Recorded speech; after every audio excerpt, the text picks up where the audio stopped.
ବୋହୂ ଜ୍ୱାଇଁ କାଲି ଆସୁଛନ୍ତି, ଏମିତି ଖରାପ ଖାଦ୍ୟ ତିଆରି କରିବୁ ନାହିଁ। ସେ କ'ଣ ଭାବିବେ ତୁ ଠିକ୍ ଭାବରେ ରାନ୍ଧିବା ଜାଣିନାହୁଁ। ମୁଁ ମୋ ଝିଅକୁ ଏତେ ଭଲ ଭାବରେ ତାଲିମ ଦେଇଛି ଯେ ତାର ଶ୍ୱଶୁର ଘରର ସମସ୍ତେ ତାକୁ ପ୍ରଶଂସା କରନ୍ତି। ଏବେ ସେମାନେ କ'ଣ ଭାବିବେ ମୁଁ ମୋ ବୋହୂକୁ କିଛି ଶିଖାଇ ପାରିଲି ନାହିଁ। ଏହା କହି ସେ ମଟର ପନିର ଖାଇବା ଆରମ୍ଭ କଲେ। ବୋହୂ ସୁମିତ୍ରା ଧୀରେ କହିଲା, ମା, ଯଦି ଏହି ଖାଦ୍ୟ ଭଲ ଲାଗୁନାହିଁ ତୁମେ ଖାଅ ନାହିଁ, ମୁଁ ତୁମ ପାଇଁ ଅନ୍ୟ କିଛି ତିଆରି କରିଦେବି। ବୋହୂ ସୁମିତ୍ରା ଶୀଘ୍ର ଖାଦ୍ୟ ଶେଷ କରି ସେ କହିଲେ, ମୁଁ ଅନ୍ୟ କିଛି ତିଆରି କରିଦେବି। କେହି ଜଣେ ତୋ ଠାରୁ ଗ୍ୟାସ୍ ନଷ୍ଟ କରିବା ଶିଖିବା ଉଚିତ। ମୁଁ ଯାହା ରନ୍ଧା ହୋଇଛି ତାହାକୁ ଚୁପଚାପ ଖାଇବି, କିନ୍ତୁ କାଲି ମୁଁ କୌଣସି ଅଭିଯୋଗ ଶୁଣିବାକୁ ଚାହେଁ ନାହିଁ। ସୁମିତ୍ରା ମନେ ମନେ ଭାବିଲେ, ଆମ ଘରକୁ ଆସୁଥିବା ଅତିଥିମାନେ ସବୁବେଳେ ମୋ ଖାଦ୍ୟର ପ୍ରଶଂସା କରୁଛନ୍ତି। ତୁମେ ହିଁ ଅଭିଯୋଗ କର ମା। କିନ୍ତୁ ସେ ଜୋରରେ କିଛି କହିପାରିଲେ ନାହିଁ। ଯେତେବେଳେ ସେମାନେ ଖାଇସାରିବା ପରେ ସେ ପ୍ଲେଟ୍ରେ ହାତ ଧୋଇ ଉଠିଲା, ଚୁପଚାପ ବାସନ ଉଠାଇ ରୋଷେଇ ଘରକୁ ନେଇଗଲେ। ଜଣେ ଚାକରାଣୀ ମଧ୍ୟ ଘରକୁ ଆସୁଥିଲେ। ଜଣେ ଚାକରାଣୀ ମଧ୍ୟ ସହଜରେ ମିଳୁନଥିଲା। ତାଙ୍କୁ ବହୁ ସଂଘର୍ଷ କରିବାକୁ ପଡ଼ୁଥିଲା। ତାଙ୍କ ଶାଶୁ ସବୁବେଳେ କହୁଥିଲେ, ବୋହୂ, ତୁ ରୋଜଗାର କରିବା ପାଇଁ ବାହାରକୁ ଯାଉନାହୁଁ, ତେବେ ତୋର କାମକୁ ସହଜ କରିବା ପାଇଁ ଆମେ କାହିଁକି ଏକ ଚାକରାଣୀ ରଖିବୁ। ପ୍ରାରମ୍ଭରେ ସୁମିତ୍ରା ନିଜେ ସବୁକିଛି ପରିଚାଳନା କରିବାକୁ ଚେଷ୍ଟା କରିଥିଲେ। କିନ୍ତୁ ଘରଟି ବହୁତ ବଡ଼ ଥିଲା। ପରିବାରରେ 2ଟି କୋଠରୀ ରହୁଥିଲେ ମଧ୍ୟ ତାଙ୍କ ଶାଶୁ ତାଙ୍କୁ ପ୍ରତିଦିନ ବାକି 4ଟି କୋଠରୀ ସଫା କରିବାକୁ ବାଧ୍ୟ କରୁଥିଲେ। ଏବେ ଏତେ ସଫା କରିବାକୁ ତାଙ୍କୁ 2 ଘଣ୍ଟା ଲାଗିଲା। ତେଣୁ ଗୋଟିଏ ଦିନ ସେ ତାଙ୍କ ସ୍ୱାମୀ ମୋହନଙ୍କୁ ସ୍ପଷ୍ଟ ଭାବରେ କହିଲେ, ମୁଁ ଏସବୁ କାମ ସମ୍ଭାଳି ପାରିବି ନାହିଁ। ତୁମେ ଜଣେ ଚାକରାଣୀକୁ ନିଯୁକ୍ତି ଦେବା ଭଲ। ଚାକରାଣୀକୁ ନିଯୁକ୍ତି ହୋଇଗଲା। କିନ୍ତୁ ଶାଶୁ ରମ୍ଭା ତାଙ୍କୁ ସବୁବେଳେ ତାତ୍ସଲ୍ୟ କରି କହୁଥିଲେ, ଚାକରାଣୀ ଆସିବା ପରେ ମଧ୍ୟ ତୁ ଅନ୍ୟ କାମଗୁଡ଼ିକୁ ସଠିକ୍ ଭାବରେ କରିପାରୁନାହୁଁ। ଅନ୍ୟ ମହିଳାମାନଙ୍କୁ ଦେଖ, ସେମାନେ ଘର ପରିଚାଳନା କରନ୍ତି, ଅଫିସ୍ ଯାଆନ୍ତି ଏବଂ ସବୁ କିଛି ସଠିକ୍ ଭାବରେ କରନ୍ତି। ସୁମିତ୍ରା ପ୍ରଥମେ କାମ କରିବାକୁ ଚିନ୍ତା କରିଥିଲେ, କିନ୍ତୁ ଘର କାମ ତାଙ୍କୁ ଏତେ କ୍ଳାନ୍ତ କରୁଥିଲା ଯେ ତାଙ୍କୁ ଲାଗୁଥିଲା ଯେ ସେ ଡବଲ ମିଲ୍ରେ ପିସୁଛନ୍ତି ଏବଂ କାମ କରିବା ପରେ ତାଙ୍କର ମୂଲ୍ୟ ନିଶ୍ଚିତ ଭାବରେ ବଢ଼ିବ ନାହିଁ। ତେଣୁ ସେ ମନରେ ଶାନ୍ତି ବାଛିଥିଲେ। କେତେବେଳେ ଶୀଘ୍ର କାମ ଶେଷ କରିବା ପରେ ସେ କିଛି ସମୟ ପାଇଁ ଶୋଇ ରହୁଥିଲେ ଏବଂ କେତେବେଳେ ବଜାରରୁ ସାମଗ୍ରୀ କିଣିବାକୁ ପଡ଼ିଲା। ସେ ଏତେ ବିଶ୍ରାମ ମଧ୍ୟ ପାଇପାରୁନଥିଲେ। ଯାହା ହେଉ, ଜୀବନ କୌଣସି ପ୍ରକାରେ ଚାଲିଗଲା। ସୁମିତ୍ରା ପୂର୍ବରୁ ଚିନ୍ତା କରିଥିଲେ ଯେ ଯେତେବେଳେ ସେ ମା ହେବେ ସେତେବେଳେ ସେ ଘର ଚାକିରିକୁ ଠିକ୍ ଭାବରେ ପରିଚାଳନା କରିପାରିବେ ନାହିଁ, କାରଣ ତାଙ୍କୁ ସମର୍ଥନ କରିବା ପାଇଁ ଆଉ କେହି ନଥିଲେ। ତାଙ୍କ ଶାଶୁ କେବଳ ତାଙ୍କ କାମରେ ତ୍ରୁଟି ଖୋଜି ଜାଣିଥିଲେ। ସେଥିପାଇଁ ସେ ଚାକିରି ନ କରିବାକୁ ନିଷ୍ପତ୍ତି ନେଇଥିଲେ। ତାଙ୍କ ସ୍ୱାମୀ ତାଙ୍କର ପ୍ରତ୍ୟେକ ଆବଶ୍ୟକତା ପୂରଣ କରୁଥିଲେ। ସେ ପ୍ରତି ମାସରେ ତାଙ୍କ ଆକାଉଣ୍ଟରେ 5,000 ଟଙ୍କା ଜମା କରୁଥିଲେ, ଯାହାକୁ ସେ ତାଙ୍କ ବ୍ୟକ୍ତିଗତ ଆବଶ୍ୟକତା ପୂରଣ କରିବା ପାଇଁ ବ୍ୟବହାର କରୁଥିଲେ। ତେଣୁ ତାଙ୍କର କୌଣସି ଆର୍ଥିକ ସମସ୍ୟା ନଥିଲା ଏବଂ ସେ ଅନୁଭବ କରୁଥିଲେ ଯେ ଅତି କମ୍ରେ ତାଙ୍କ ସ୍ୱାମୀ ତାଙ୍କ ସହିତ ଅଛନ୍ତି। ଯାହା ହେଉ, ପରଦିନ ତାଙ୍କ ନଣନ୍ଦ ତାଙ୍କ ସ୍ୱାମୀଙ୍କ ସହିତ ଘରକୁ ଆସିଥିଲେ। ମଧ୍ୟାହ୍ନ ଭୋଜନ ପାଇଁ ସେ ଶାହୀ ପନିର ପ୍ରସ୍ତୁତ କରିଥିଲେ। ଆଳୁଦମ, ଡାଲମା, ଭାତ, ରୁଟି, ସାଲାଡ଼, ପାମ୍ପଡ଼ ଏବଂ ଆଚାର ମଧ୍ୟ ଥିଲା। ସେମାନେ ଖାଇବା ମାତ୍ରେ ତାଙ୍କ ନଣନ୍ଦଙ୍କ ସ୍ୱାମୀ ତାଙ୍କୁ ବହୁତ ପ୍ରଶଂସା କରିବାକୁ ଲାଗିଲେ।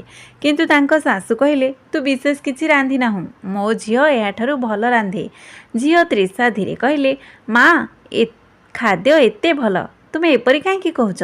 ତାଙ୍କ ମା ତାଙ୍କୁ ଚାହିଁ କହିଲେ, ଚୁପଚାପ ବସି ଖା। ମୁଁ ଜାଣେ ମୋତେ କ'ଣ କହିବାକୁ ପଡ଼ିବ ଏବଂ ମୋତେ କ'ଣ ଖାଇବାକୁ ପଡ଼ିବ। ଏହା କହି ସେ ମୁହଁ ତିଆରି କରି ଖାଇବା ଆରମ୍ଭ କଲେ। କିନ୍ତୁ ତ୍ରିଷା ଏବଂ ତାଙ୍କ ସ୍ୱାମୀଙ୍କ ମୁହଁକୁ ଦେଖିଲେ ମନେ ହେଲା ଯେ ସେମାନେ ଖାଦ୍ୟକୁ ସମ୍ପୂର୍ଣ୍ଣ ଉପଭୋଗ କରୁଛନ୍ତି। ସୁମିତ୍ରା ମଧ୍ୟ ଅନୁଭବ କଲା ଯେ ତାଙ୍କ ପ୍ରୟାସ ଫଳପ୍ରଦ ହୋଇଛି। ପରଦିନ ସକାଳ ସୁଦ୍ଧା ତ୍ରିଷାଙ୍କ ସ୍ୱାମୀ ଫେରିଗଲେ। ତ୍ରିଷା ସେଠାରେ 2 ସପ୍ତାହ ଧରି ଥିଲେ।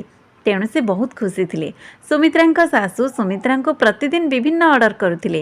ଆଜିକାଲି ଗରମ ବହୁତ ବଢ଼ିଯାଇଥିଲା। ତେଣୁ ସୁମିତ୍ରା ରୋଷେଇ ଘରେ ଠିଆ ହୋଇ ଟିକିଏ ମୁଣ୍ଡ ବୁଲାଇବା ଅନୁଭବ କରୁଥିଲେ। ତେଣୁ ସେ ପାଖରେ ଗୋଟିଏ ଚେୟାରରେ ବସି ରହୁଥିଲେ। ଗୋଟିଏ ଦିନ ତାଙ୍କୁ ସାମାନ୍ୟ ଜ୍ୱର ହୋଇଥିଲା ଏବଂ ସେ ଠିକ୍ ଭାବରେ ଠିଆ ହୋଇପାରୁନଥିଲେ।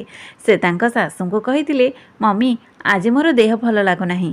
ଶାଶୁ ରାଗିଯାଇ ଉତ୍ତର ଦେଲେ, ତେବେ ମୁଁ ରାନ୍ଧିବା ଉଚିତ କି? ତେଣୁ ତ୍ରିଷା କହିଲେ, ମା, ଆଜି ଆମେ ବାହାରୁ ଖାଦ୍ୟ କାହିଁକି ମଗାଇବା ନାହିଁ? से उत्तर देले हाँ झील जदि तू बाहर खाइबा चाहूँ तेबे तू बाहर किसी मगई दे। त्रिशा निज पाई छोले भटूरे ऑर्डर कले तांका माँ मध्य सेगुड़िक खाइले। तथापि सुमित्रा तेल एवं मसलायुक्त खाद्य खाइबा इच्छा करुनथिले तेणु से निज पाई खिचड़ी तैयारी करथिले। 2 दिन मध्य स्वास्थ्य टिके उन्नति होइथिला किंतु से एपर्यंत अधिक काम करि पारले नाही। एथिपाई तांका सासु तांको गाली देबाको मध्य आरंभ कले मो झियो घर को आसीची एवं तू निजको असुस्थ करि बसिचु। मो झियो खाइबाको खाद्य मध्य पाउ नाही ताकू सादा भात डालमा खाइबाको पड़िबो। सुमित्रा शुणिला किंतु तांका सासूंका कथारे कौनसी प्रतिक्रिया प्रकाश कला नाही। काम सारी से तांका कोठरी को विश्राम नेबाकू जाउथिला। त्रिशा मध्य पड़ोशीर समस्त बंधु मानक भेटुथिला। तांका जीवार दिन पाखे आसुथिला। तापरे गोटे दिन मध्याह्न भोजन परे सासू रंभा तांका बोहूको कहिले बोहू मु आज आंब किणिबाकू जाउची तोते आचार एवं पांपड़ तैयारी करिबाकू पड़िबो। बोहू सुमित्रा विरक्त होई गले। से कहले माँ एथर मो देह भल लागुना मु एते काम करि परिबि नाही। पर जेतेबेले मु भल अनुभव करिबि मु आचार एवं पांपड़ तैयारी करी मो नणंदଙ୍କ घर को पठाइबि किंतु एबे मु एते काम करि परिबि नाही। तांका सासू रागी पचारिले तोर नणंदर किछि सम्मान अछि कि से ता बापा मांक घर खाली हाथ रे चली जिवो। जदि आमे ताकू किछि न देई थाउ तेबे तांका सासूघर लोके कोन भाबिबे।